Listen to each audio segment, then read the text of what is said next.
Mon sang s'est glacé tandis qu'elle claquait chaque photographie accablante sur la table.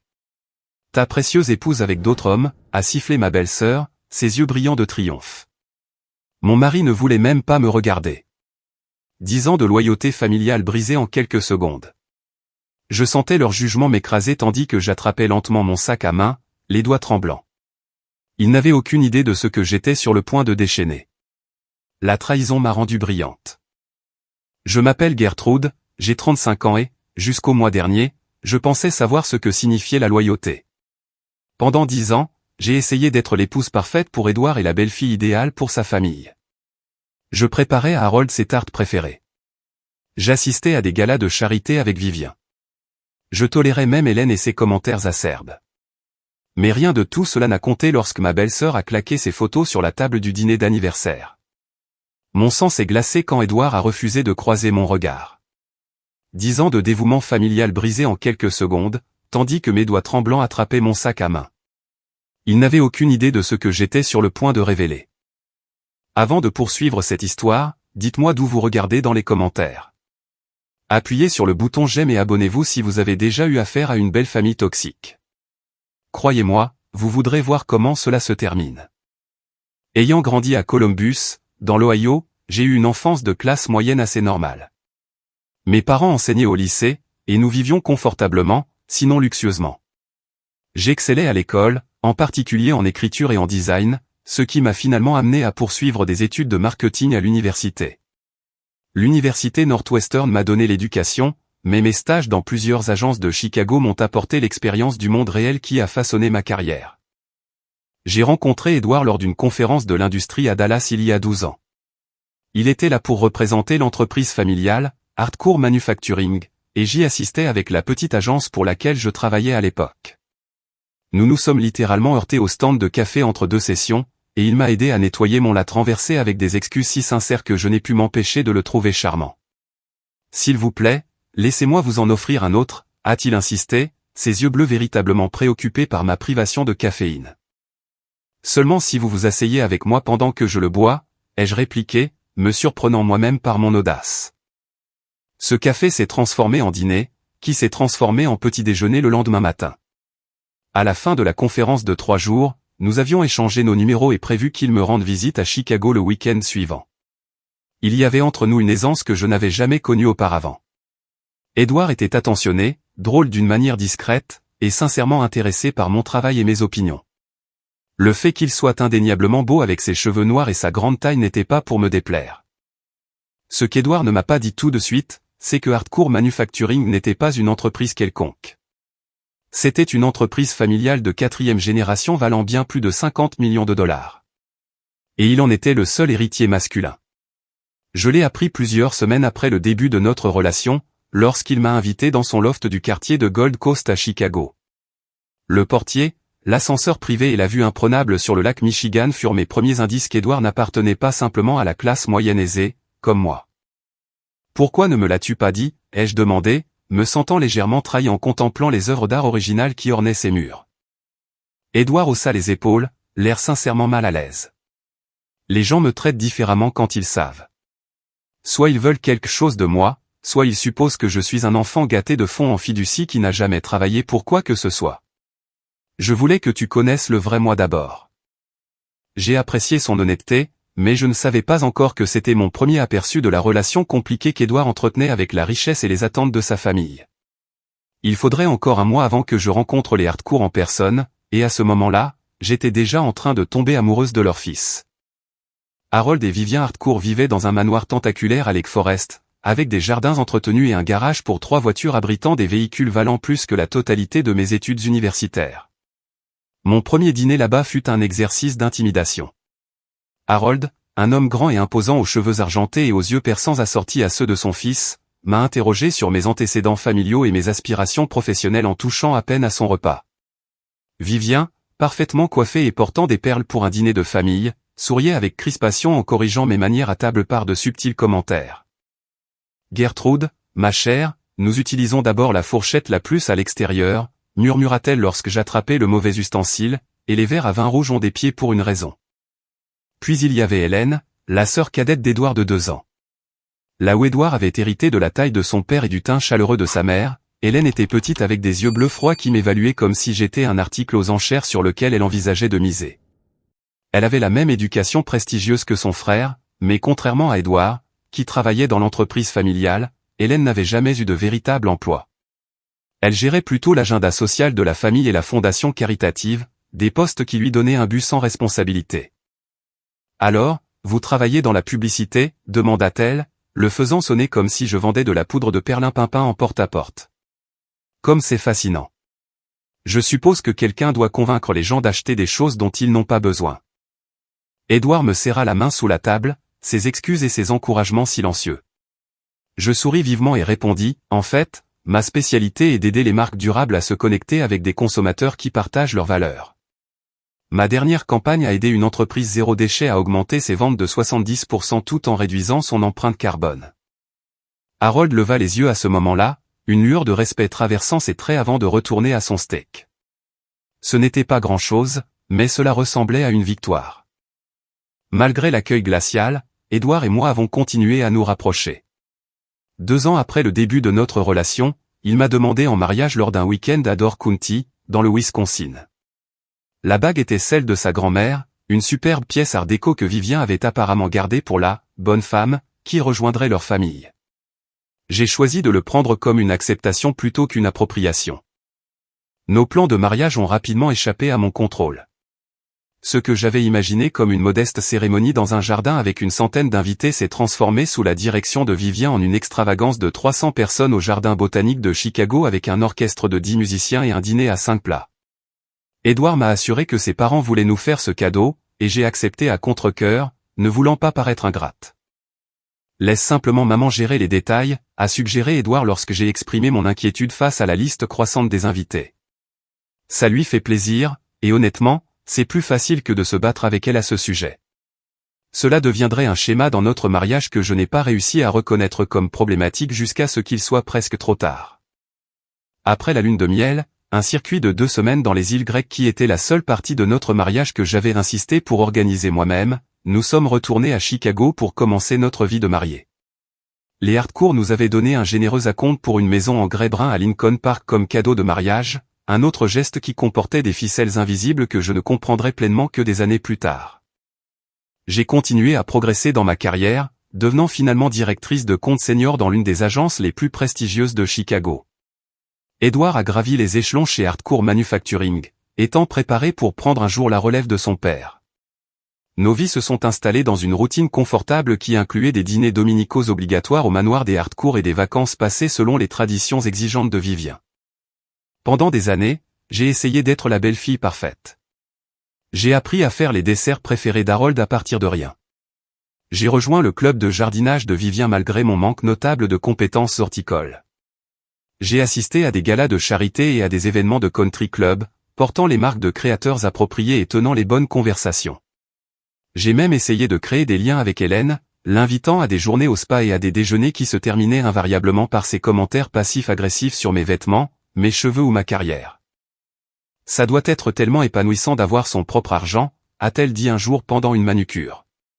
Bien que j'imagine qu'Édouard apprécie que tu t'occupes pendant qu'il gère le travail important chez Harcourt.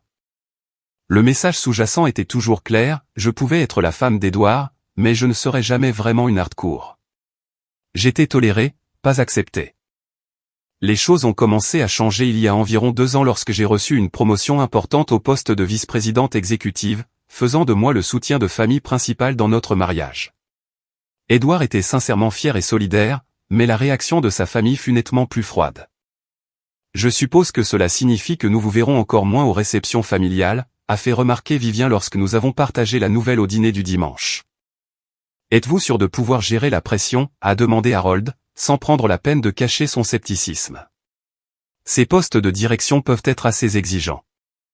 Hélène a simplement souri avec suffisance et a demandé si mon nouveau salaire comprenait une allocation vestimentaire, puisque la présentation est si importante à ce niveau. Ce qui me dérangeait le plus n'était pas leur désapprobation à peine voilée, mais le silence d'Édouard face à cela. Il me serrait la main sous la table ou me lançait des regards d'excuses, mais il ne me défendait jamais et ne dénonçait jamais le comportement de sa famille.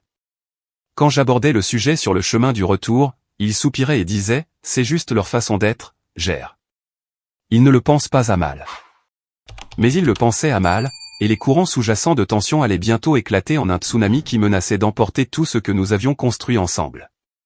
La première fissure majeure dans la façade est apparue le jour de mon 35e anniversaire. J'avais demandé un petit dîner avec des amis dans notre restaurant de quartier préféré, quelque chose de décontracté et d'amusant. Au lieu de cela, je suis rentré du travail pour trouver notre maison transformée en lieu de cocktail formel avec des traiteurs qui s'affairaient et des arrangements floraux dignes d'un magazine. Surprise, a annoncé fièrement Édouard quand je suis entré dans mes vêtements de travail, clairement confuse. Maman a pensé que tu méritais quelque chose de spécial pour ton anniversaire marquant. Avant que je puisse répondre, Vivien a émergé de notre cuisine, portant un tablier sur sa robe de créateur, agissant comme si elle était l'hôtesse dans ma propre maison. Te voilà, Gertrude. Vite, va te changer pour mettre quelque chose de plus approprié. Les invités arriveront dans 30 minutes. J'ai regardé mon salon transformé. Qui vient exactement? Juste quelques amis proches et la famille, m'a assuré Édouard. Environ 40 personnes. La liste des invités, s'est-il avéré, comprenait exactement 3 de mes vrais amis. Les autres étaient des membres de la famille Hardcourt, des associés d'affaires et le cercle social de Vivien, des gens qui me connaissaient comme la femme d'Édouard, pas comme Gertrude. J'ai affiché un sourire et joué le jeu, mais quelque chose a changé en moi cette nuit-là. En regardant Vivien tenir salon dans mon propre salon, acceptant des compliments pour la belle fête qu'elle avait organisée pour ça, chère belle-fille, j'ai réalisé à quel point mon identité avait été absorbée par la famille Hardcourt. Les semaines suivantes ont apporté de nouveaux défis au travail. Notre agence avait décroché un important client international, et j'ai été chargé de coordonner notre stratégie mondiale. Cela signifiait des heures plus longues, plus de réunions avec des collègues majoritairement masculins et des voyages occasionnels.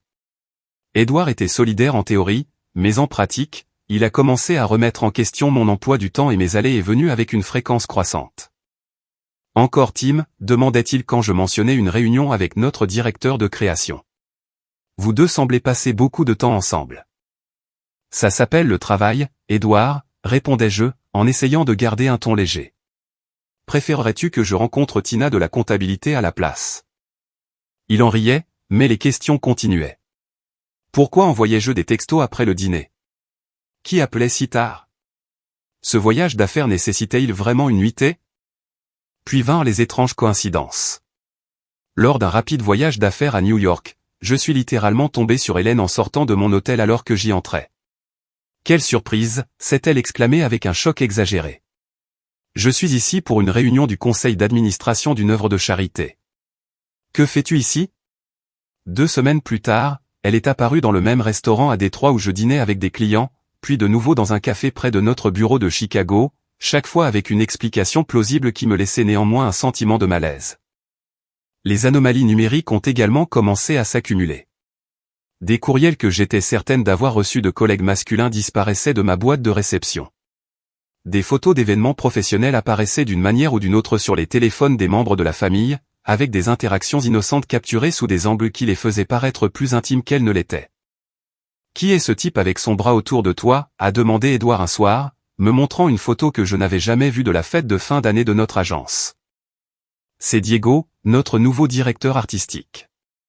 Il était ivre et tombait, et je l'aidais à se tenir droit pour la photo de groupe. J'ai examiné l'image. Où as-tu eu ça? Hélène me l'a envoyé. Elle a dit l'avoir vu sur les réseaux sociaux de quelqu'un. Mais aucun de mes collègues n'avait posté de photos de l'événement privé. Lorsque j'ai vérifié le site de partage de photos sécurisé de notre entreprise, j'ai découvert que quelqu'un y avait accédé en utilisant mes identifiants depuis un appareil inconnu. L'atteinte à la vie privée s'est étendue à notre domicile. Des objets dans mon bureau étaient légèrement déplacés à mon retour du travail. Mon ordinateur portable était dans une position différente de celle où je l'avais laissé. Une fois, j'ai trouvé mon journal personnel déplacé de sa cachette dans le tiroir de mon bureau. Lorsque j'ai confronté Édouard à propos de ces bizarreries, il a rejeté mes préoccupations comme de la paranoïa due au stress du travail. Peut-être que tu devrais réduire tes heures, a-t-il suggéré lors d'une de ces conversations. Maman pense que tu développes des tendances de bourreau de travail. Elle connaît un excellent thérapeute spécialisé dans l'équilibre entre vie professionnelle et vie privée. Son père avait ses propres suggestions. Je serais heureux de jeter un œil à tes finances, Gertrude, a offert Harold lors d'un dîner du dimanche. Pour des raisons fiscales, bien sûr. Avec ton nouveau poste, tu pourrais faire des erreurs dans tes déclarations. La surveillance est devenue plus flagrante.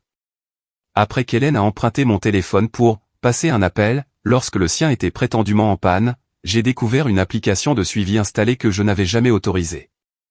Édouard a commencé à vérifier mon téléphone pendant que je prenais ma douche, ce que je n'ai découvert que parce qu'il a oublié de fermer mes messages textes un matin. Mon amitié avec Thomas, un ami d'université qui avait récemment déménagé à Chicago après son divorce, est devenu un point de discorde particulier. Encore Thomas a demandé Édouard quand j'ai mentionné que je le rencontrais pour le déjeuner. C'est la 3e fois ce mois-ci. Ne penses-tu pas qu'il est inapproprié de passer autant de temps avec un autre homme? Il traverse une période difficile, et c'est mon ami, ai-je expliqué, de plus en plus frustré. Nous nous connaissons depuis la première année d'université. Tu l'as rencontré plusieurs fois. Les gens changent, a répondu Édouard de manière énigmatique. Surtout les hommes après un divorce. Les visites impromptues de ma belle famille se sont également intensifiées. J'avais commencé à travailler de la maison un jour par semaine pour me concentrer sur la planification stratégique, et d'une manière ou d'une autre, ce jour est devenu le moment préféré de la famille pour « juste passer ». Nous étions dans le quartier, disait Vivien, bien qu'elle habite à 30 minutes de là, dans la direction opposée de tous les endroits où elle allait normalement. Je pensais que tu aimerais un peu de compagnie puisqu'Édouard est au bureau, offrait Hélène, s'installant confortablement à ma table de salle à manger où mes documents de travail confidentiels étaient étalés. Une fois, en rentrant d'une course rapide à l'épicerie, j'ai trouvé la porte de mon bureau à domicile entr'ouverte, alors que je me souvenais distinctement de l'avoir fermée. En m'approchant doucement, j'ai surpris Édouard et Hélène en conversation à voix basse. « Il nous en faut plus », disait Hélène. « Ce n'est pas suffisant pour convaincre qui que ce soit. »« Elle sera bientôt de retour », a répondu Édouard, la voix tendue. « Nous devrions y aller. » Lorsque j'ai délibérément fait du bruit dans le couloir, ils sont sortis avec des sourires décontractés, Édouard affirmant qu'il montrait à Hélène nos récentes photos de vacances. Mais l'ordinateur qu'ils avaient prétendument regardé affichait toujours ma boîte de réception de courriel. Cette nuit-là, j'ai commencé à tout documenter.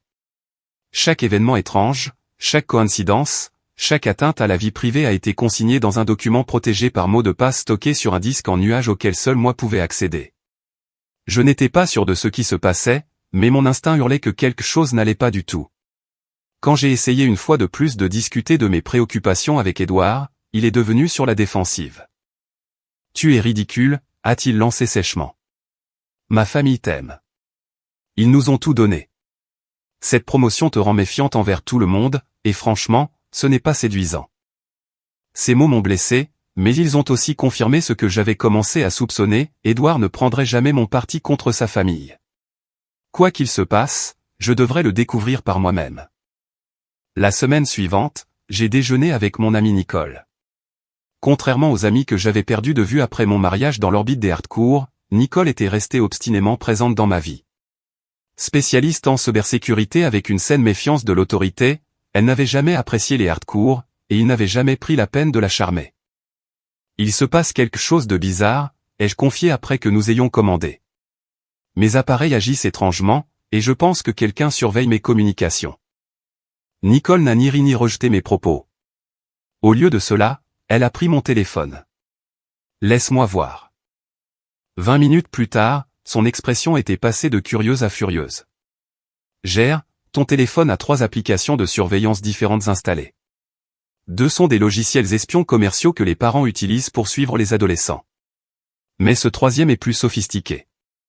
Il capture les frappes au clavier, accède à ta caméra à distance et envoie toutes tes données à un serveur externe. » Mon estomac s'est noué.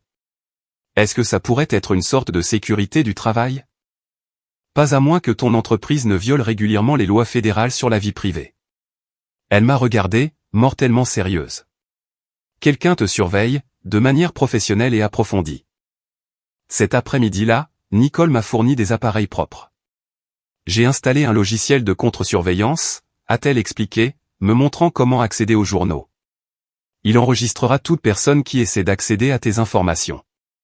Mais tu devrais agir normalement. Continue à utiliser tes appareils compromis aussi. Voyons qui nous attrapons. Cela n'a pas pris longtemps. En 3 jours, les journaux ont montré de multiples tentatives d'accès depuis des adresses IP associées à la maison de la famille Hartcourt, à l'appartement d'Hélène et, le plus dévastateur, à des appareils enregistrés au nom d'Edouard. Mais pourquoi? Quelle raison possible mon mari et sa famille pouvaient-ils avoir de m'espionner de manière si approfondie? La réponse est venue la semaine suivante. Utilisant une sortie shopping comme couverture, j'ai suivi Hélène de sa boutique préférée à un immeuble de bureaux anonymes dans le West Loop. À travers la fenêtre du rez-de-chaussée, je l'ai vu saluer un homme d'âge moyen en costume bon marché, sa calvitie naissante et sa carrure imposante lui donnant l'air d'un ancien athlète qui s'était laissé aller. J'ai pris des photos avec mon téléphone propre, puis j'ai passé le visage de l'homme dans une recherche sur les réseaux sociaux. James Porter, détective privé, ancien de la police de Chicago. Sa liste de clients n'était pas publique, mais son adresse professionnelle correspondait à plusieurs paiements que j'ai trouvés en fouillant soigneusement nos relevés de compte joints. Edouard payait Porter $2000 par mois depuis 3 mois. Cette nuit-là, j'ai creusé plus profondément. Les registres publics ont révélé que Hartcourt Manufacturing avait enregistré des pertes importantes au cours des 2 derniers trimestres. Rien de catastrophique, mais assez pour soulever des sourcils parmi les investisseurs. Ce qui était plus intéressant, c'est ce que j'ai trouvé enfoui dans de vieilles archives de presse économique. Le grand-père d'Edouard avait créé une fiducie qui transférerait le contrôle majoritaire de l'entreprise à Edouard pour son 40e anniversaire, maintenant à seulement 6 mois de là. La dernière pièce du puzzle s'est mise en place lorsque j'ai examiné notre contrat de mariage, un document que j'avais signé avec peu de négociations 10 ans plus tôt. La clause 23B stipulait qu'en cas d'infidélité de ma part, je renoncerais à toutes mes prétentions sur les biens et propriétés matrimoniaux. Une clause distincte notait que si notre mariage prenait fin avant le 40e anniversaire d'Edouard, certains versements de la fiducie seraient accélérés. L'image est devenue limpide. Si l'on pouvait prouver mon infidélité, Edouard obtiendrait le contrôle immédiat de sa fiducie, résolvant les problèmes financiers de l'entreprise tout en m'excluant complètement de toute prétention à la richesse que j'avais passé une décennie à aider à construire. Mon mari et sa famille me tendaient un piège. Avec l'aide de Nicole, j'ai mis en place une opération de contre-surveillance complète. Chaque réunion que je tenais incluait des témoins et des preuves horodatées de mes allées et venues. Des caméras cachées installées dans mon bureau à domicile ont surpris Hélène fouillant dans les tiroirs de mon bureau quand elle me croyait sorti. Des enregistreurs à commande vocale ont capturé Vivien et Harold discutant de leur plan pour sauver Edouard de cette femme avant qu'elle ne ruine tout. Le plus accablant de tout étaient les fichiers que j'ai découverts sur le stockage en nuage d'Hélène lorsque Nicole m'a aidé à y accéder à distance, des dizaines de photos de moi avec des collègues masculins, toutes prises à mon insu, toutes soigneusement recadrées ou modifiées pour paraître suspectes. Dans l'une, un groupe de 6 personnes avait été supprimé, ne laissant que moi et Tim debout, très proches. Dans une autre, un câlin amical avec mon cousin en visite de l'Ohio avait été capturé sous un angle qui le faisait paraître intime. J'ai consulté discrètement une avocate, présentant les preuves que j'avais recueillies. Ils construisent un dossier pour infidélité, a-t-elle confirmé après avoir examiné les documents. Pas assez pour un tribunal, mais certainement assez pour vous mettre la pression et vous forcer à accepter un règlement désavantageux si votre mari vous confrontait avec cela. Que devrais-je faire, ai-je demandé, encore sous le choc de l'ampleur de la trahison. Documenter tout. Continuez à recueillir des preuves et décider comment vous voulez que cela se termine. Voulez-vous sauver votre mariage, ou êtes-vous prête à ce qu'il se termine? Honnêtement, je ne savais pas. L'Edouard que je pensais avoir épousé n'aurait jamais participé à quelque chose de si trompeur, mais les preuves de son implication étaient indéniables. Tout ce que je savais avec certitude, c'est que je ne serais pas la victime dans le complot que les Hartcourt avaient planifié. Alors j'ai attendu, observé et préparé. Lorsque l'invitation pour le dîner du 45e anniversaire de mariage d'Harold et Vivien est arrivée, j'ai su que le piège était sur le point de se refermer. Edouard a insisté pour que nous y allions, malgré la tension évidente entre nous ces dernières semaines. C'est important pour la famille, a-t-il dit, sa phrase fétiche chaque fois que j'essayais d'établir des limites. Pour une fois, j'ai accepté sans discuter. Bien sûr, nous irons. Je ne manquerai ça pour rien au monde. Le soir du dîner, je me suis habillé avec un soin particulier, choisissant une robe bleue conservatrice que Vivien avait un jour complimentée. Je me suis coiffé simplement, me suis maquillé au minimum et j'ai porté les boucles d'oreilles en perles qui étaient un cadeau d'Harold pour notre 5e anniversaire. La belle-fille parfaite et dévouée, marchant volontairement dans leur piège. Mais dans mon sac à main, soigneusement organisé dans un portefeuille en cuir, se trouvait chaque preuve que j'avais recueillie au cours du mois passé. Et accroché à mon soutien-gorge, invisible sous ma robe, se trouvait un appareil d'enregistrement que Nicole m'avait fourni, juste au cas où les choses tourneraient mal. Alors qu'Edouard nous conduisait à la maison de ses parents, je me sentais étrangement calme. Ce qui se passerait ce soir déterminerait le cours du reste de ma vie. J'étais aussi préparé que possible. Le manoir des Hartcourt était illuminé comme une vitrine de Noël à notre arrivée, avec un service de voiturier pour les invités et des traiteurs s'afférant par l'entrée de service. Edouard a remis les clés de notre BMW avec une aisance habituée, puis m'a offert son bras alors que nous montions les larges marches en pierre menant à la porte d'entrée. « Prête ?» a-t-il demandé, et je me suis demandé s'il réalisait le double sens de sa question. « Absolument », ai-je répondu, en lui serrant le bras avec une fausse affection. La porte s'est ouverte avant que nous ayons pu sonner, révélant Vivien dans une robe de soirée argentée qui coûtait probablement plus que mon salaire mensuel. Son sourire était cassant alors qu'elle me faisait la bise sur les joues. « Gertrude, ma chérie, si heureuse que tu aies pu venir. » Nous commencions à nous demander si le travail t'éloignerait, comme d'habitude. La pique a été lancée avec une douceur si étudiée qu'un étranger n'aurait jamais détecté le venin. J'ai souri chaleureusement en retour. Je ne manquerai pour rien au monde de célébrer vos 45 ans de mariage, Vivien. C'est une telle inspiration. Elle a semblé momentanément déconcertée par mon enthousiasme mais s'est rapidement reprise. Eh bien, entrez. Tout le monde est dans le grand salon. Tout le monde, s'est avéré être environ 30 personnes, un mélange de membres de la famille et des amis les plus proches des Hartcourt. J'ai reconnu la plupart d'entre eux lors de rassemblements précédents, bien que quelques visages soient nouveaux. L'un d'eux a particulièrement attiré mon attention, James Porter, le détective privé, vêtu d'un costume mal ajusté et visiblement mal à l'aise au milieu de cette foule aisée. « Edouard, mon fils. » La voix tonitruante d'Harold a retenti à travers la pièce alors qu'il s'approchait de nous, une flûte de champagne à la main. Son sourire n'a pas atteint ses yeux lorsqu'ils se sont posés sur moi. Et Gertrude. Charmante comme toujours. L'accent subtil sur « toujours » m'a donné la chair de poule, mais j'ai conservé mon expression agréable. Harold, félicitations pour ces 45 années remarquables. La maison est magnifique. C'est entièrement l'œuvre de Vivien, a-t-il répondu d'un ton dédaigneux avant de se tourner à nouveau vers Edouard. Viens dire bonjour à Bill Stevens. Il envisage un investissement significatif dans le centre de distribution de l'Est. Et juste comme ça, j'ai été abandonné au profit des affaires. Typique. J'ai traversé la foule, acceptant une coupe de champagne d'un serveur qui passait et échangeant des banalités avec divers invités. La plupart des conversations suivaient le même schéma, des questions polies sur mon travail suivies d'expressions vides lorsque je répondais réellement, puis des transitions rapides vers des ragots sur des gens que je connaissais à peine. Hélène s'est matérialisée à mes côtés alors que j'envisageais une deuxième coupe de champagne. Contrairement à l'ensemble argenté de sa mère, elle avait opté pour du rouge sang.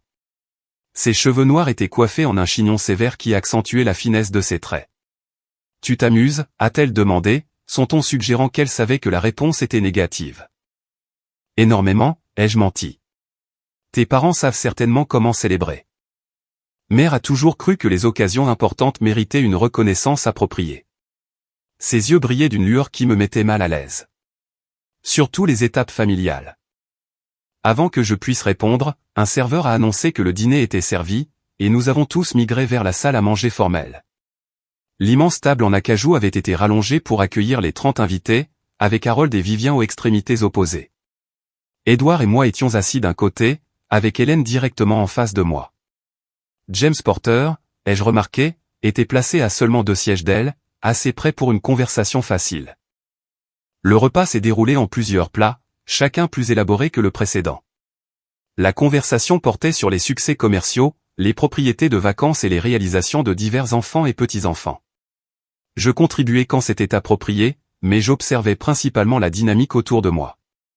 Edouard est devenu de plus en plus silencieux au fur et à mesure que le dîner avançait, répondant aux questions directes mais fixant sinon son assiette.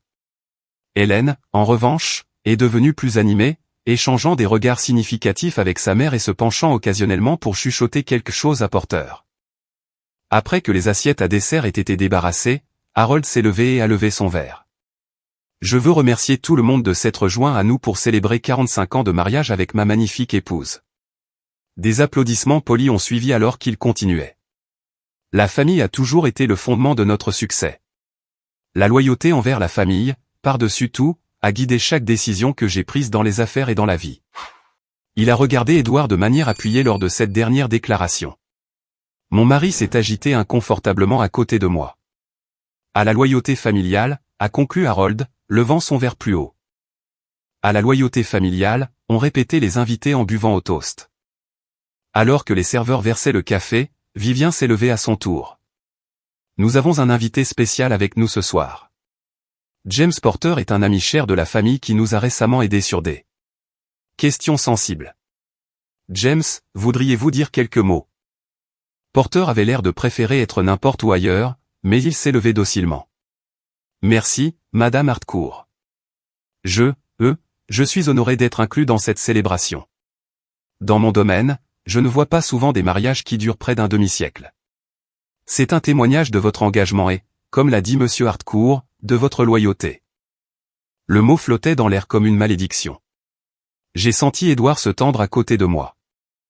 En parlant d'engagement, a interjeté Hélène doucement alors que Porter reprenait sa place. Je pense que nous devons discuter de quelque chose d'important avant que la soirée ne se termine. La pièce s'est tue alors qu'elle attrapait un dossier manie sous sa chaise. Mon cœur a commencé à s'emballer, mais j'ai gardé une expression neutre. Édouard, a-t-elle dit, se tournant vers mon mari avec une préoccupation fabriquée, en tant que ta sœur, je ne peux pas en bonne conscience rester silencieuse plus longtemps. Elle a claqué le dossier sur la table avec une force dramatique, puis l'a ouvert. À l'intérieur se trouvaient des dizaines de photographies, qu'elle a commencé à étaler sur la table une par une. Ta précieuse épouse avec d'autres hommes, a-t-elle sifflé, ses yeux brillants de triomphe. Chaque photo atterrissait avec la force d'une accusation, moi en train de rire avec Tim au déjeuner, moi enlaçant mon cousin devant son hôtel, moi entrant dans une salle de conférence avec des collègues masculins. Tous des moments innocents, tous cadrés pour paraître suspects. Nous avons engagé Monsieur Porter lorsque nous nous sommes inquiétés du comportement de plus en plus suspect de Gertrude, a poursuivi Hélène, jouant pour son public. Les longues heures, les voyages d'affaires, les textos constants avec des hommes qui ne sont pas son mari. Un murmure de stupeur a parcouru la pièce. Édouard ne me regardait toujours pas, son visage vidé de toute couleur. Comment as-tu pu faire ça à notre fils, a demandé Vivien, sa voix tremblant de ce que je reconnaissais maintenant comme une émotion répétée. Après tout ce que nous avons fait pour toi, t'accueillir dans notre famille, subvenir à tes besoins. Harold secoua la tête gravement. J'ai toujours eu des réserves sur ton caractère, Gertrude. Une femme si concentrée sur sa carrière a rarement la force morale pour un véritable engagement familial. Le poids de leur condamnation coordonnée m'écrasait alors que 30 pères Dieu me fixaient en jugement. Édouard restait silencieux, sa trahison plus douloureuse que toutes les autres combinées. J'ai senti mes mains trembler alors que j'attrapais lentement mon sac à main. Mais ce n'était pas la peur qui provoquait les tremblements. C'était la fureur. La salle à manger était tombée dans un silence de mort, tous les yeux fixés sur moi alors que je sortais de mon sac à main le portefeuille en cuir. Je l'ai posé soigneusement sur la table, lissant sa surface de ma main avant de lever les yeux pour rencontrer le regard triomphant d'Hélène. Avant que tout le monde ne tire des conclusions hâtives, ai-je dit, ma voix stable malgré mon cœur qui battait la chamade, je pense que nous devrions examiner ces photos plus attentivement. J'ai ouvert le portefeuille et j'en ai sorti une pile de documents organisés avec des onglets étiquetés pour une référence facile. Cette première photo de moi et Tim au Paulina Grill, ai-je commencé, en choisissant l'une des images qu'Hélène avait jetées. Voudrais-tu dire à tout le monde quand elle a été prise, Hélène? Elle a cligné des yeux, prise au dépourvu par mon sang-froid. Il y a 2 semaines. Mardi. J'ai hoché la tête et extrait un document de mon portefeuille. Intéressant. Voici le reçu de ce déjeuner, indiquant 6 repas et boissons, pas 2. Je l'ai passé à la personne la plus proche de moi, un cousin d'Édouard qui avait l'air profondément mal à l'aise. Et voici une photo de groupe prise par le serveur me montrant, Tim, et toute notre équipe de création en train de discuter de la campagne Johnson. L'image complète montrait clairement 4 autres personnes à table, coupées de la version d'Hélène. Celle-ci, ai-je continué, en prenant une autre photo me montrant en train d'embrasser un homme devant un hôtel, est particulièrement intéressante. Hélène, quand ton enquêteur a pris cette photo, a-t-il pris la peine de prendre d'autres clichés? Peut-être en montrant la femme de cet homme et ses 2 enfants qui nous ont rejoints quelques instants plus tard? J'ai produit plusieurs autres photos montrant la scène complète, moi avec mon cousin David, sa femme Laura, et leurs enfants, tous portant des t-shirts assortis de réunions de famille. C'est David, mon cousin germain du côté de ma mère. Nous avons grandi ensemble à Columbus. Il était à Chicago pour la conférence de son entreprise et a amené sa famille en visite. Edouard m'a enfin regardé, la confusion remplaçant la blessure dans ses yeux.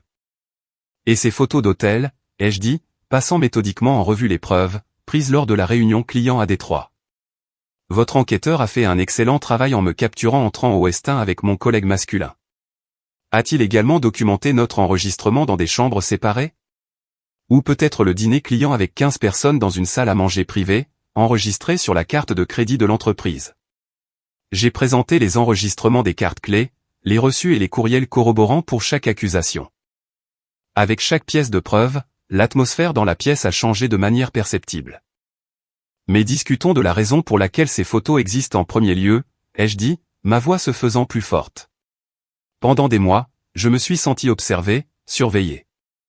Ma vie privée envahit de manière à me faire douter de ma propre santé mentale. Je me suis tourné vers Edouard. Quand j'ai essayé de te dire que quelque chose n'allait pas, tu m'as traité de paranoïaque, tu m'as trouvé ridicule, tu as dit que ta famille ne me ferait jamais de mal. Son visage était devenu de plus en plus pâle pendant que je parlais. Alors j'ai commencé à enquêter par moi-même. J'ai retiré d'autres documents de mon portefeuille. Avec l'aide de mon ami Nicole en cybersécurité, j'ai découvert des logiciels espions installés sur tous mes appareils, des logiciels espions dont la trace remonte à des adresses IP enregistrées à cette maison, à l'appartement d'Hélène, et plus surprenant encore, à des appareils enregistrés à ton nom, Edouard. Des murmures ont parcouru les invités du dîner alors que je présentais des journaux imprimés montrant les dates et les lieux d'accès. Je suis devenu curieuse à propos de Monsieur Porter ici présent, ai-je continué, en faisant un signe de tête vers l'enquêteur, qui fixait maintenant intensément son verre d'eau. Alors, j'ai mené ma propre enquête. J'ai produit des photographies d'Hélène rencontrant Porter, horodatées. J'ai trouvé étrange que notre compte joint montre des paiements mensuels de $2000 à Porter Investigation, d'autant plus que tu n'as jamais mentionné avoir engagé un détective privé, Edouard. Le visage de mon mari était passé de pâle à cendré. Le plus intéressant de tout, c'est quand j'ai accédé aux récents dépôts financiers de Hardcore Manufacturing. J'ai sorti plusieurs pages d'état financier. 2 trimestres consécutifs de pertes importantes, coïncidant avec le 40e anniversaire d'Edouard qui approche dans 6 mois. Harold se leva brusquement. Ce sont des informations confidentielles de l'entreprise. Des archives publiques pour une société cotée en bourse, ai-je corrigé calmement. Mais cela m'a aidé à comprendre l'urgence derrière ce petit stratagème. Quand j'ai relu notre contrat de mariage, j'ai extrait les pages pertinentes, surlignées pour les mettre en évidence. La clause 23B stipule qu'en cas d'infidélité de ma part, je renonce à toutes mes prétentions sur les biens matrimoniaux. Et si notre mariage se termine avant le 40e anniversaire d'Edouard, son fonds en fiducie accélère son calendrier de décaissement. J'ai regardé directement Harold. L'entreprise a besoin de liquidités. La fiducie d'Edouard les fournirait, mais seulement si je suis hors du tableau avant son anniversaire. D'où le montage élaboré pour me prendre en flagrant délit de tricherie. La pièce était devenue silencieuse comme la mort. Même les serveurs avaient cessé de bouger, transpercés par le drame qui se déroulait.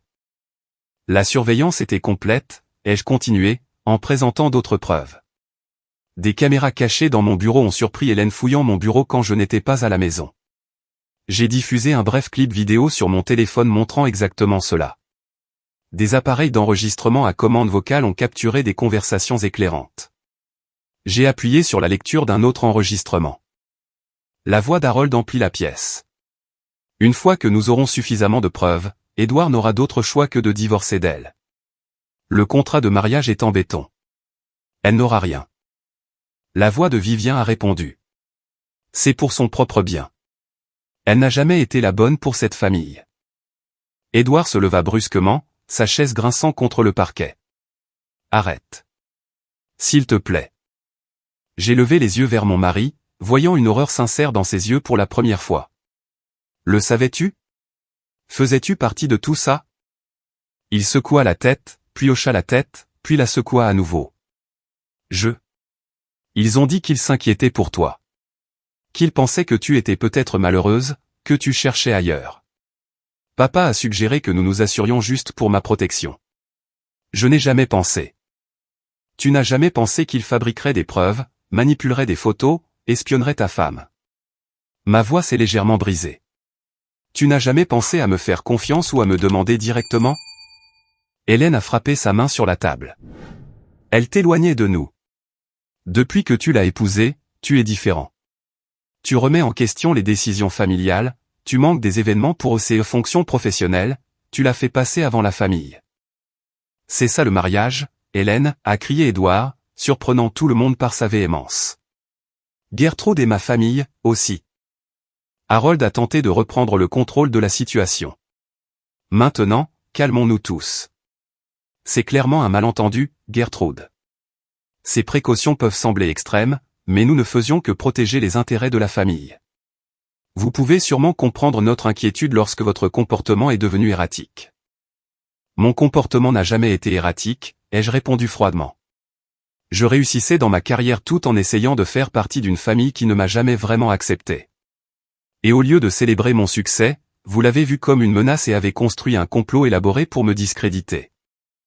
Je me suis tourné vers Porter, qui semblait vouloir disparaître dans sa chaise. Je me demande ce que le département de la réglementation professionnelle de l'Illinois penserait de vos méthodes, monsieur Porter. Surveillance illégale, falsification de preuves, complot en vue de commettre une fraude. Cela semble être un motif suffisant pour révoquer votre licence d'enquêteur, au minimum. Les yeux de Porter se sont écarquillés d'alarme. Et Harold, ai-je continué, le conseil d'administration pourrait avoir des questions sur l'utilisation des ressources de l'entreprise pour une vendetta personnelle. Les paiements à Porter depuis le compte de dépenses de l'entreprise pourraient être particulièrement problématiques d'un point de vue de la gouvernance. Le visage d'Harold est devenu rouge foncé.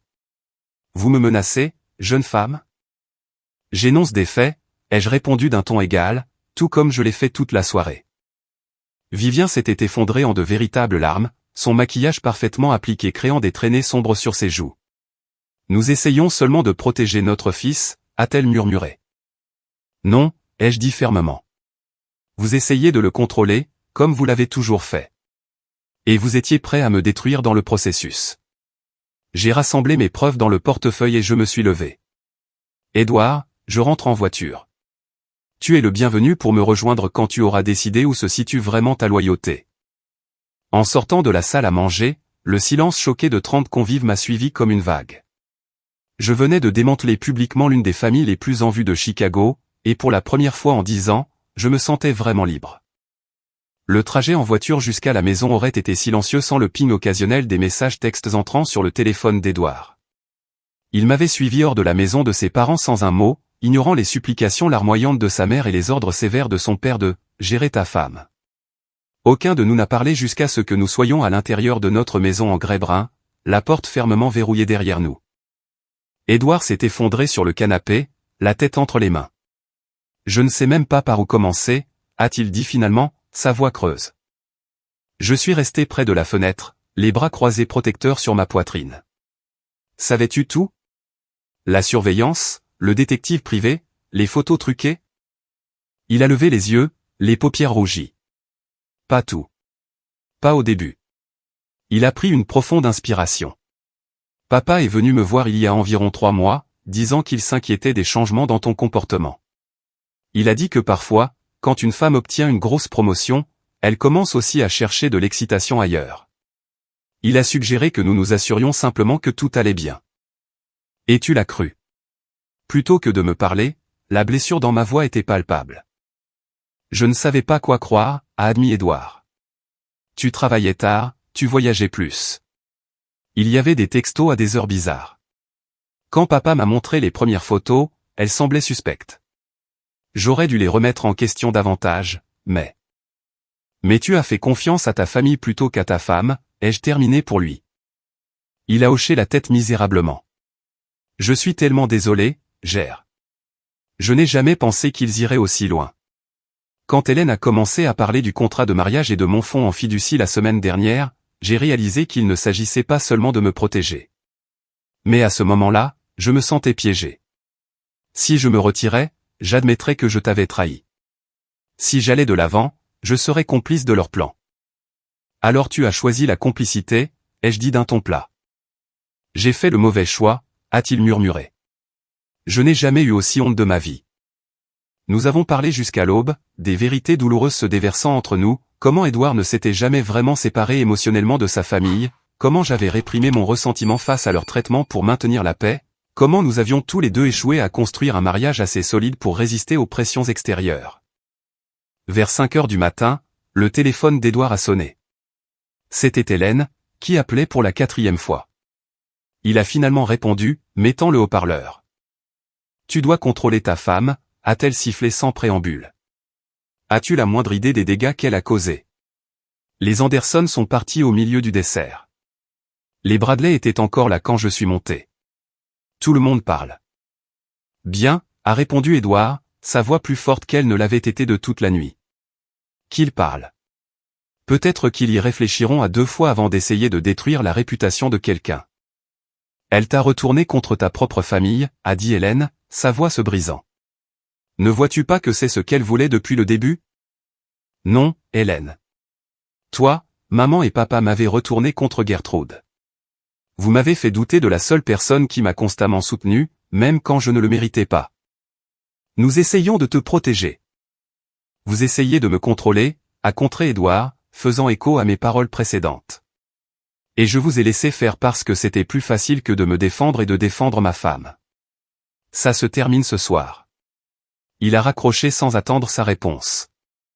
Le lendemain matin, un appel est venu de l'avocat d'Harold, offrant un règlement si je signais des accords de confidentialité concernant les événements du dîner d'anniversaire. Édouard a refusé en notre nom à tous les deux sans me consulter, son premier véritable acte d'indépendance vis-à-vis de sa famille. Je prends un congé sabbatique de l'entreprise, a-t-il annoncé après avoir terminé l'appel. J'ai besoin de temps pour comprendre ce que je veux, séparément de ce qu'ils ont toujours attendu.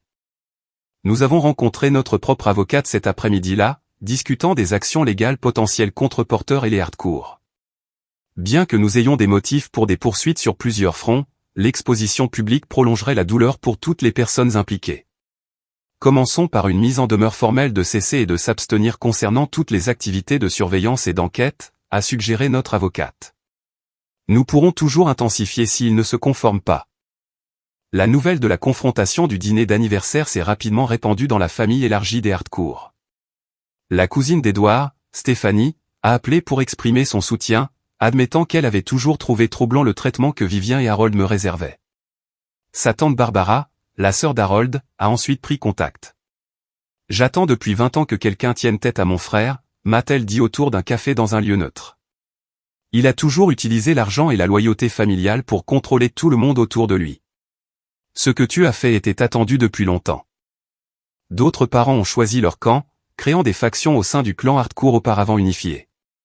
Certains croyaient que j'avais humilié les patriarches de la famille et méritais d'être condamné.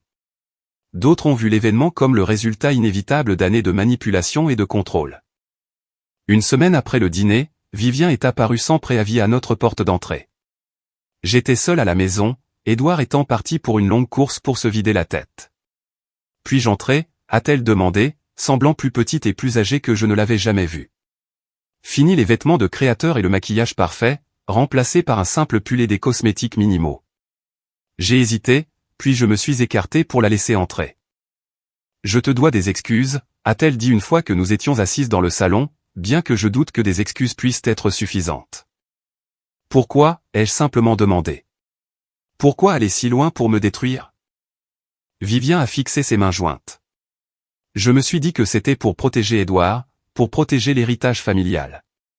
Mais la vérité est bien moins noble. Elle a levé les yeux, ses yeux humides de larmes non versées. J'étais jalouse de ta jeunesse, de ton succès, de ton indépendance.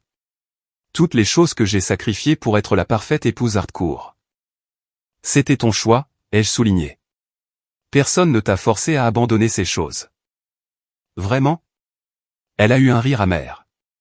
Tu n'as aucune idée de la pression qu'Harold a mise sur moi quand nous nous sommes mariés. Pour que je quitte mon poste d'enseignante, que je me concentre uniquement sur le fait d'être sa femme, la mère d'Hélène et d'Édouard, l'hôtesse des Harcourt. Le temps que je réalise ce que j'avais abandonné, il était trop tard pour le récupérer. Alors, tu voulais que je fasse les mêmes sacrifices? Je voulais croire qu'il valait la peine d'être fait, a-t-elle admis doucement. Si tu pouvais avoir la carrière et le mariage, alors qu'est-ce que cela disait de tous mes choix? Nous avons parlé pendant près d'une heure, ne résolvant rien, mais commençant au moins à nous comprendre. Alors qu'elle partait, Vivien s'est retourné. Harold ne s'excusera jamais, m'a-t-elle prévenu. Il ne croit pas avoir fait quoi que ce soit de mal. Dans son esprit, tout ce qu'il fait est justifié si cela profite à l'entreprise familiale. Et Hélène, a soupiré Vivien. Hélène s'est toujours définie uniquement comme une hardcore. Elle n'a aucune identité distincte de la famille. Ton indépendance menace tout son sens de soi. Quand Édouard est rentré et que je lui ai parlé de la visite de sa mère, il a semblé prudemment optimiste. C'est un début, a-t-il dit. Plus que ce à quoi je m'attendais, honnêtement. Le lendemain, Édouard a rencontré Hélène à sa demande. Il est revenu l'air émotionnellement épuisé mais quelque peu soulagé. Elle a pleuré, a-t-il rapporté, l'air surpris. Elle a dit qu'elle n'avait jamais voulu que les choses aillent aussi loin. Elle a admis qu'elle était jalouse de notre relation et de ma relation avec toi. Papa l'avait apparemment convaincue que si elle aidait à me sauver de ton influence, elle gagnerait enfin son approbation totale. La crois-tu? Édouard a examiné la question attentivement. Je crois qu'elle le croit. Hélène a toujours été désespérée de l'approbation de papa d'une manière que je n'ai jamais été. Cela l'a rendue vulnérable à sa manipulation. Au cours des semaines suivantes, nous avons établi des limites fermes avec la famille Harcourt. Édouard a commencé une thérapie pour aborder les schémas de fusion qui avaient façonné sa relation avec ses parents et sa sœur. J'ai soutenu son parcours tout en travaillant sur mes propres sentiments de trahison et de blessure. Nous avons décidé de vendre la maison en grès brun, voulant un nouveau départ dans une maison sans les empreintes financières d'Harold et Vivien. Édouard a pris un poste de consultant dans une entreprise de fabrication en dehors de l'orbite des Harcourt, gagnant moins mais connaissant une liberté qu'il n'avait jamais connue. Mon lieu de travail est devenu une source de soutien inattendue pendant la crise. Lorsque j'ai partagé une version édulcorée des événements avec ma patronne, expliquant ma distraction récente, elle s'est montrée étonnamment compréhensive. Les drames des entreprises familiales sont un enfer à part entière, a-t-elle dit avec la sagesse de l'expérience. Prends le temps dont tu as besoin pour régler les choses. Ton poste t'attendra. Alors que l'automne laissait place à l'hiver, Édouard et moi avons commencé à reconstruire notre relation sur des bases d'honnêteté et de partenariat égal. La confiance qui avait été brisée lors du dîner d'anniversaire se reconstruisait lentement, une conversation difficile à la fois. Je ne veux plus jamais être aussi faible, a confié Édouard une nuit alors que nous étions au lit, laissant les autres définir mes priorités, mes relations. Je suis désolé qu'il ait fallu que je te perde presque pour comprendre ce qui compte vraiment. Nous avons tous les deux fait des erreurs, ai-je reconnu. J'ai ignoré les signaux d'alarme pendant des années parce que les affronter était inconfortable. Je me suis laissé diminuer pour maintenir la paix.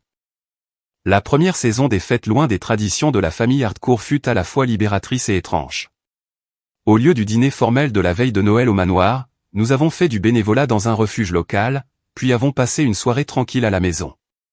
Pour le nouvel an, nous nous sommes envolés pour Porto Rico avec 2 couples de mon travail, profitant de l'anonymat et du soleil au lieu du gala annuel en cravate noire d'Harold. Ce n'était pas parfait. Il y avait encore des moments de doute, des éclairs de colère et des problèmes de confiance persistants à surmonter. Mais pour la première fois depuis le jour de notre mariage, j'avais l'impression qu'Édouard et moi étions de vrais partenaires, affrontant le monde ensemble au lieu de naviguer autour des attentes de sa famille. Un an après le dîner d'anniversaire qui a tout changé, Édouard et moi nous tenions dans la cuisine de notre nouvelle maison, une ferme rénovée dans la région portuaire du Michigan, à seulement 90 minutes de Chicago mais à des mondes de notre ancienne vie. De grandes fenêtres donnaient sur le lac Michigan sous la neige de janvier, créant un paysage paisible à l'extérieur pendant que nous restions au chaud à l'intérieur. Joyeux anniversaire, a dit Édouard, en me tendant une tasse de café et en m'embrassant sur la tempe. Pas notre anniversaire de mariage, mais l'anniversaire de la nuit où nous avions enfin vu la vérité sur la dynamique de la famille Harcourt et commencé notre voyage vers un partenariat authentique. Difficile de croire que ça fait 1 an, ai-je répondu, en m'appuyant contre le comptoir. Parfois, j'ai l'impression que c'était il y a une éternité, d'autres fois comme si c'était hier. Édouard a hoché la tête, comprenant exactement ce que je voulais dire. J'ai parlé à maman hier, a-t-il dit après un moment. Elle a demandé s'il pouvait nous rendre visite au printemps. Je lui ai dit que nous y réfléchirions. C'était un progrès. Pendant les 6 premiers mois après la confrontation, toute communication avec les Harcourt passait par des avocats. Progressivement, Édouard avait établi un contact limité avec sa mère, qui semblait sincèrement intéressée à réparer leur relation sur des bases plus saines. Comment l'a-t-elle pris, ai-je demandé. Mieux qu'elle ne l'aurait fait il y a un an, a-t-il dit avec un petit sourire. Elle a même dit qu'elle comprenait notre besoin de limite. Je pense que sa thérapie l'aide. Le parcours de Vivien vers la prise de conscience de soi avait été l'un des développements les plus surprenants de l'année écoulée. Après des décennies en tant qu'appendice parfaitement coiffé d'Harold, elle avait commencé le difficile travail de reconquête de sa propre identité. Elle avait repris l'aquarelle, une passion abandonnée dans sa vingtaine, et suivait des cours à l'Institut d'art. Harold restait largement inchangé, bien que les événements de l'année écoulée aient diminué son pouvoir sur la famille. Lorsqu'Édouard a démissionné de Hardcore Manufacturing, plusieurs clients clés l'avaient suivi dans sa nouvelle société de conseil, créant un impact financier significatif. Le conseil d'administration avait lancé une enquête sur l'utilisation par Harold des ressources de l'entreprise à des fins personnelles, ce qui avait abouti à une censure formelle et à des restrictions sur son autorité. Plus important encore, Édouard avait légalement restructuré sa fiducie d'héritage avec l'aide de l'avocat original de son grand-père, retirant Harold en tant que fiduciaire et éliminant toute possibilité d'accélération basée sur son statut matrimonial. L'entreprise devrait résoudre ses problèmes financiers sans utiliser l'héritage d'Édouard comme solution rapide. La transformation d'Hélène avait été la plus dramatique et inattendue.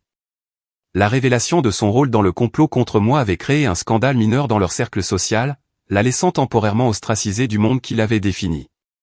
Par la suite, elle avait vécu ce qu'elle a plus tard décrit comme une crise d'identité qui était probablement en retard de 30 ans.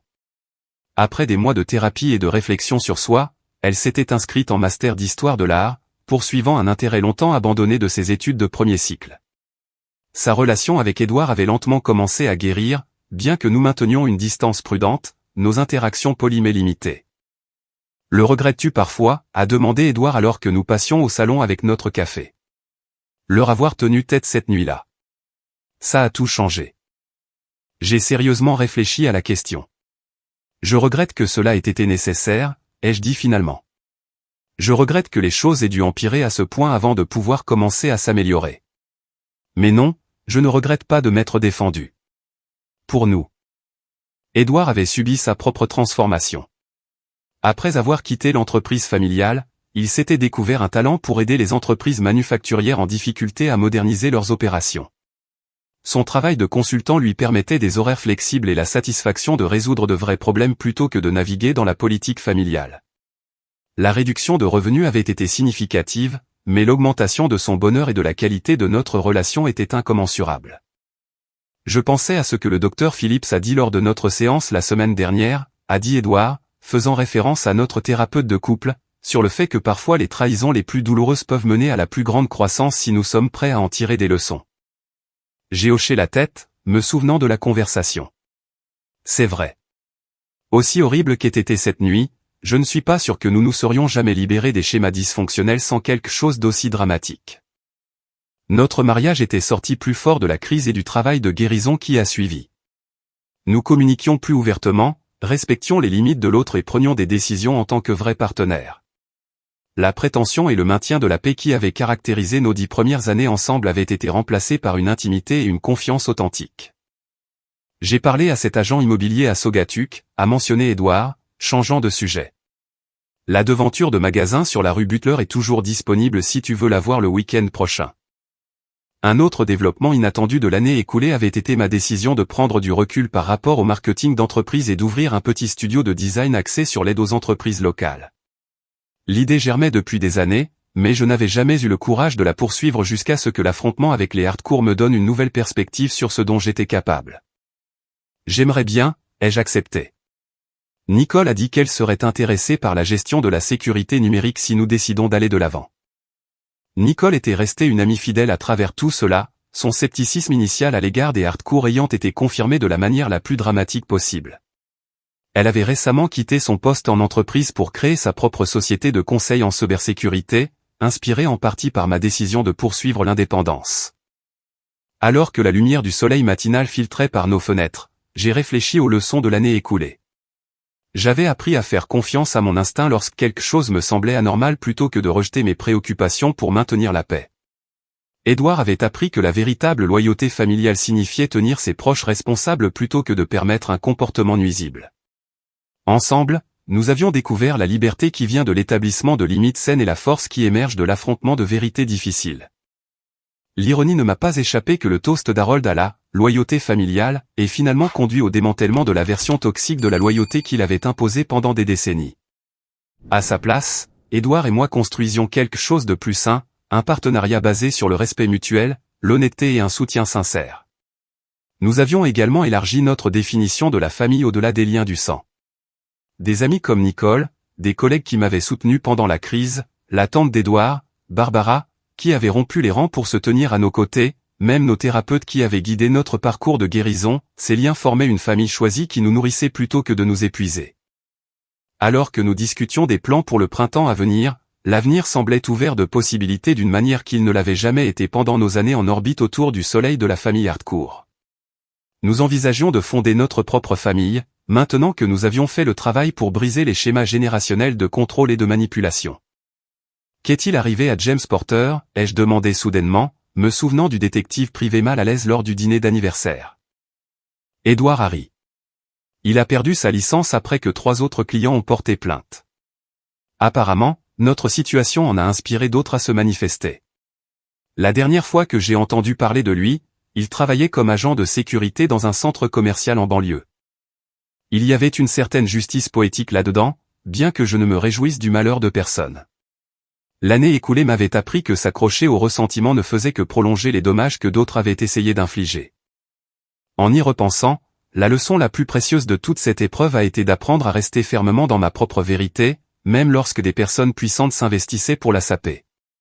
Le moment où j'avais attrapé mon sac à main à cette table de dîner, tremblante non pas de peur mais de colère juste, avait marqué un tournant, non seulement dans notre mariage, mais dans ma compréhension de ma propre force.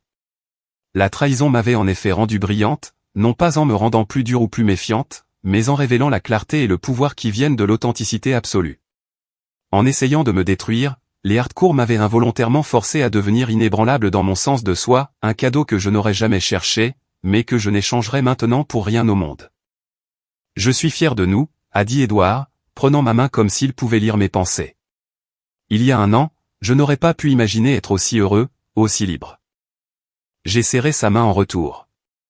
Parfois, les choses que nous pensons qui vont nous briser nous reconstruisent en fait en quelque chose de plus fort.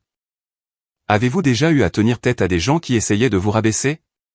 Comment avez-vous trouvé la force de dire votre vérité quand vous aviez l'impression que tout le monde était contre vous? Partagez votre histoire dans les commentaires ci-dessous. Et si ce récit de trahison et de rédemption a résonné en vous, veuillez appuyer sur le bouton j'aime et vous abonner pour entendre plus d'histoires sur la façon de trouver la force à travers l'adversité. Rappelez-vous, parfois les gens qui essaient d'éteindre votre lumière ont simplement peur de l'éclat avec lequel vous brillez. Merci de m'avoir écouté, et jusqu'à la prochaine fois, faites-vous confiance en premier.